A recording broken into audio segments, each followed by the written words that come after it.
ایٹمی صلاحیت کیا ہے؟ پاکستان جیسے غریب ملک کو جو اپنی ضرورت کی معمولی چیزیں بھی باہر سے منگواتا ہے، ایٹم بم بنانے کا مہنگا سودا کیوں کرنا پڑا؟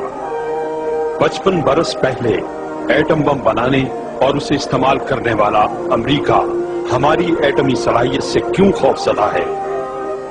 یہ آج کے اہم سوال ہیں، اور ان سوالوں کا جواب ایک داستان ہے، کشمیر سے ایٹم بم تک، اور ایٹم بم سے کشمیر تک کی ایک طویل اور قدیم داستان، اتنی ہی قدیم جتنا خود انسان کا وجود ہے۔ انسان ہمیشہ سے اپنی بات منوانے کا عادی ہے۔ اگر اس کی بات مان لی جائے، خواہ اس کی بات غلط اور ناجائز ہی کیوں نہ ہو، تو کوئی مسئلہ پیدا نہیں ہوتا، لیکن اگر اس کی بات نہ مانی جائے تو وہ لڑائی جھگڑے پر اتر آتا ہے، طاقت آزماتا ہے اور اپنے گرد و پیش میں موجود اشیاء کو اپنا ہتھیار بنا لیتا ہے۔ اس مقصد کے لیے اس نے خنجر، تیر اور تلوار بنائے، اور جب ایک فرد نے ہتھیار بنائے تو دوسرے نے اس سے زیادہ نقصان پہنچانے والا ہتھیار بنانے کی کوشش کی۔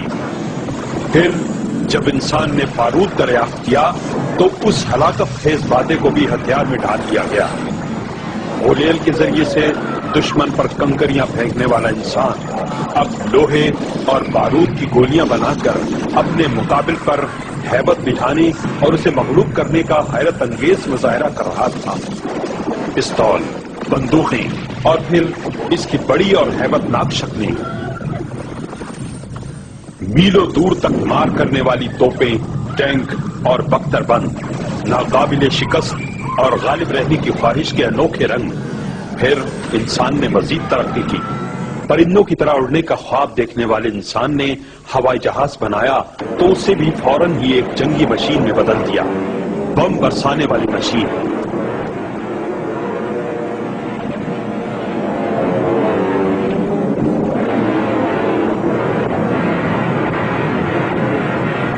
انیس سو 14 میں دنیا نے ایک بڑی جنگ کا مزہ چکھا۔ 1919 تک جاری رہنے والی اس 5 سالہ طویل جنگ نے بے شمار ملکوں کو اپنی لپیٹ میں لے لیا۔ ابھی اس جنگ کو ختم ہوئے 20 برس گزرے تھے کہ 1939 میں پھر ایک بار جنگ کا آتش فشاں پھٹ پڑا۔ جاپان، اٹلی اور جرمنی ایک طرف تھے تو برطانیہ، روس، فرانس اور امریکہ دوسری طرف۔ یہ جنگ انسانوں کو نگلتی رہی، بستیاں تاراج ہوتی رہی، قبرستان مردوں سے، ہسپتال زخمیوں سے اور کیمپ جنگی قیدیوں سے بھر گئے۔ ہر روایتی ہتھیار کی ہلاکت بڑھائی گئی اور پھر آزمائی گئی۔ جرمنی، جاپان اور اٹلی کی فوجیں دشمنوں کو رونقتی ہوئی بڑھتی چلی گئیں۔ 6 برس تک یہ جہنم دہکتا رہا۔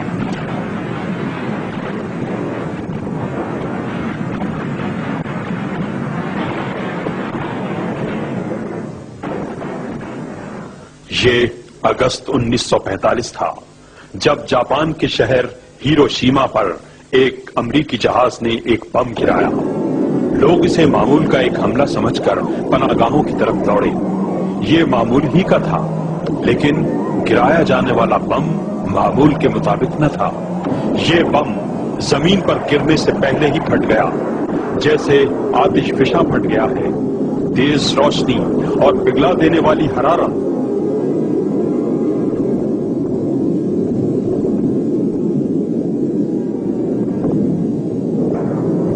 اس سے پہلے کہ لوگ سمجھتے وہ موت کا شکار ہو چکے تھے۔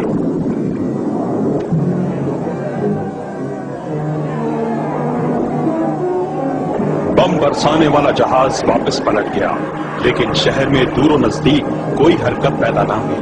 ہوتی بھی کیسے؟ پورا شہر آنن فانن ملبے میں تبدیل ہو گیا تھا۔ امدادی کاموں کے لیے دور دراز کے علاقوں سے ٹیمیں یہاں پہنچی تو انہیں ایک ہولناک عذاب کا سامنا کرنا پڑا۔ فضا میں نامعلوم کیمیائی رد عمل موجود تھا، جس نے امدادی ٹیموں پر حملہ کیا تو ان کے چہرے مسخ ہو گئے۔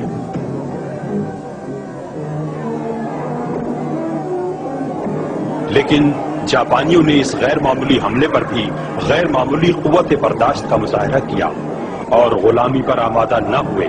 تیسرے دن جاپان کے دوسرے شہر ناگاساکی پر ایسا ہی ایک اور بم گرایا گیا۔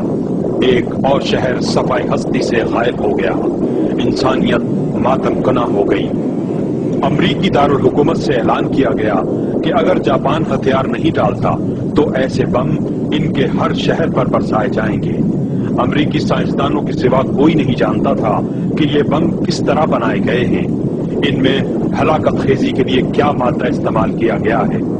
जब दुश्मन के पास मौजूद हथियार के बारे में इल्म ही न हो कि वो क्या है, तो उससे बचाव किस तरह मुमकिन हो सकता था। गम से निढाल जापान ने आहों और आंसुओं के साथ गुलामी की दस्तावेज पर दस्तखत कर दिए और एक जंग खत्म हो गई। जापान पर फौज बनाने पर पाबंदी आयद कर दी गई। जर्मनी को 2 हिस्सों में तकसीम कर दिया गया। लेकिन दुश्मन की कमर तोड़ देने के बावजूद क्या अमेरिका, बरतानिया, रूस और फ्रांस ने अपने हथियार रख दिए? क्या उन मुल्कों ने अपनी हैबतनाक फौजों में कुछ कमी की? नहीं, हरगिज नहीं। इत्तेहादी कुव्वतों के नाम से मुश्तरका जंग लड़ने वाले रूस, बरतानिया और फ्रांस इस खोज में लग गए कि वो हथियार क्या था जो अमेरिका ने जापान के खिलाफ इस्तेमाल किया था। सबकी ख्वाहिश थी कि हलाकत का ये जिन उनके काबू में आ जाए। और फिर रूस, बरतानिया, फ्रांस और चीन यके बाद दीगरे एटमी ताकत बन गए। अक़वाम मुत्तहिदा की सलामती कौंसिल के मुस्तकिल रुकन हलाकत खेज एटमी ताकत वाले ये 5 मुल्क बना लिए गए। उन्हें वीटो पावर का हक दे दिया गया। ताकत के नाजायज इस्तेमाल को कानून बना देने का इससे ज्यादा शर्मनाक अमल मुमकिन ही न था। पूरी दुनिया एटमी हलाकत रखने वाली इन 5 ताकतों की चापलूसी पर मजबूर कर दी गई। लेकिन आखिर कब तक? 1945 में एटमी हमले के बाद दूसरी जंग अजीम खत्म हुई तो उस वक्त बरतानिया हिंदुस्तान पर काबिज था। हिंदुस्तान जो पुरअसरार उलूम की सरजमीन था, जिसके जादू से लोग आज भी खौफजदा हैं, लेकिन जिसके गर्म मसाले की महक, चाय की रंगत और बासमती की खुशबू लोगों के दिल अपनी तरफ खींचती है, जिसके सुंदरबन में चीते और हाथी और राजस्थान के सहराओं में हिरनों की डारें शिकारियों को अपनी तरफ बुलाती हैं। जात-पात, रियासतों, ग्रोहों में बटा हुआ हिंदुस्तान, जिसे शुमाल से आने वाले मुसलमान बादशाहों ने मुत्तहिद किया और अपनी ताकत और हिकमत से उसे एक अजीम मुल्क बना दिया।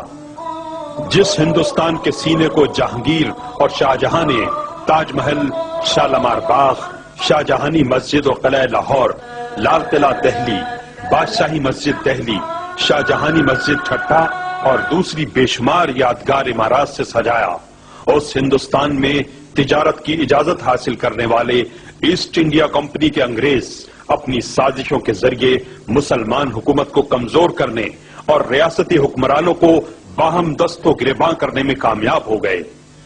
अंग्रेज हिंदुस्तान पर काबिज हो गए और हिंदुस्तान के मुसलमानों के लिए एक बदतरीन दौर शुरू हो गया। अंग्रेजों ने इख्तिदार मुसलमानों से छीना था, इसलिए उनके मुकाबले में हिंदुओं के करीब हो गए। हिंदू एक तवील अरसा मुसलमानों के ज़ेरे हुकूमत रहे थे, इसलिए वो भी मुसलमानों को कारोबार हुकूमत से बाहर रखने में ही अपनी आफियत समझते थे।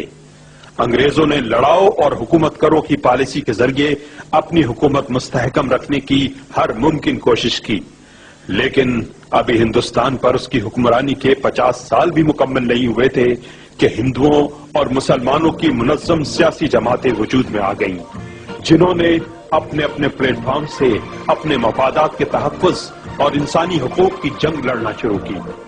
दूसरी जंग अजीम के बाद दुनिया में आजादी की जो तहरीकें शुरू हुई थी, उनके सबब बरतानिया के लिए हिंदुस्तान को गुलाम रखना नामुमकिन हो गया, तो सरकार इंग्लिशिया ने ऐलान किया कि वो हिंदुस्तान को आजाद करना चाहती है।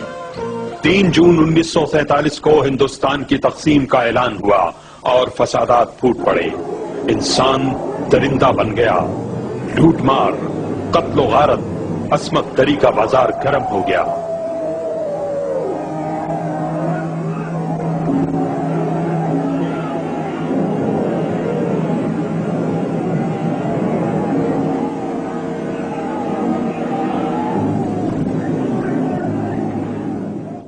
हिंदुस्तान की तमाम रियासतों को यह हक हासिल था कि उनके हुक्मरान अपनी मर्जी से हिंदुस्तान या पाकिस्तान किसी से भी इल्हाक का फैसला कर सकते हैं।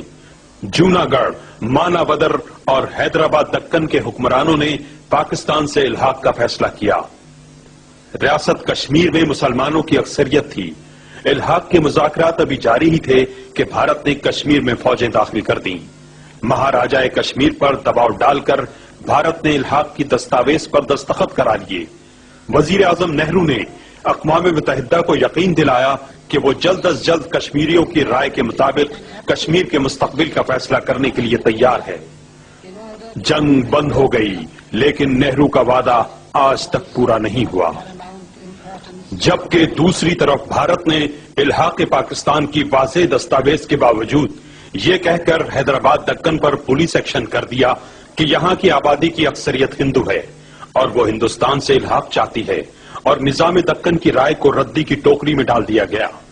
कोई है जो भारत के हुक्मरानों से पूछे कि अगर हैदराबाद दक्कन हिंदू आबादी की कसरत की वजह से हिंदुस्तान का हिस्सा है, तो कश्मीर की मुस्लिम आबादी की कसरत के सबब कश्मीर पाकिस्तान का हिस्सा क्यों नहीं है?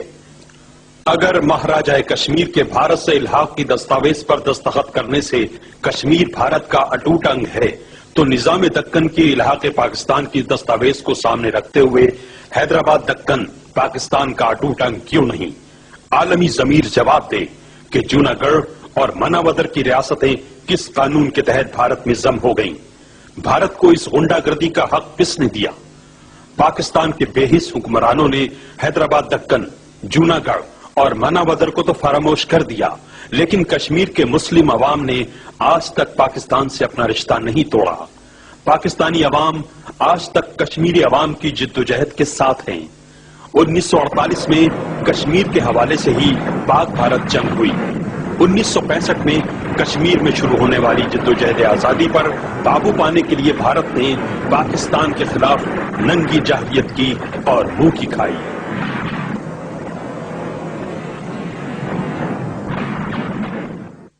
भारत ने 1948 और 1965 की हजीमतों का बदला लेने के लिए मशरकी पाकिस्तान में खुली मुदाखलत की और बाकायदा फौजी कार्रवाई के जरिए मशरकी पाकिस्तान को बांग्लादेश बना दिया।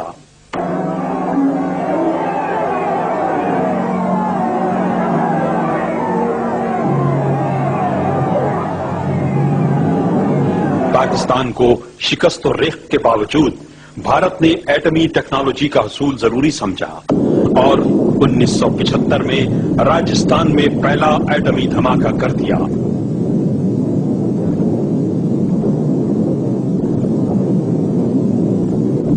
आलमी इदारों, एटमी ताकतों और उस वक्त की सुपर पावर्स रूस और अमेरिका से पूछा जाए कि भारत की इस जसारत पर आपने उसका क्या बिगाड़ लिया? भारत की तिजारत और मईशत नेज फौजी साजो सामान की फराहमी पर क्या पाबंदियां लगाई गई? कितने सरबराहान मुमलिकत ने एटमी ताकत भारत के दौरे मंसूख किए? तारीख शाहिद है कि भारत पर किसी ने कोई पाबंदी नहीं लगाई। उसके बरक्स इराक की एटमी तैयारियों का रास्ता रोकने के लिए बगदाद में इराकी एटमी रिएक्टर पर हमला करके उसे तबाह कर दिया गया।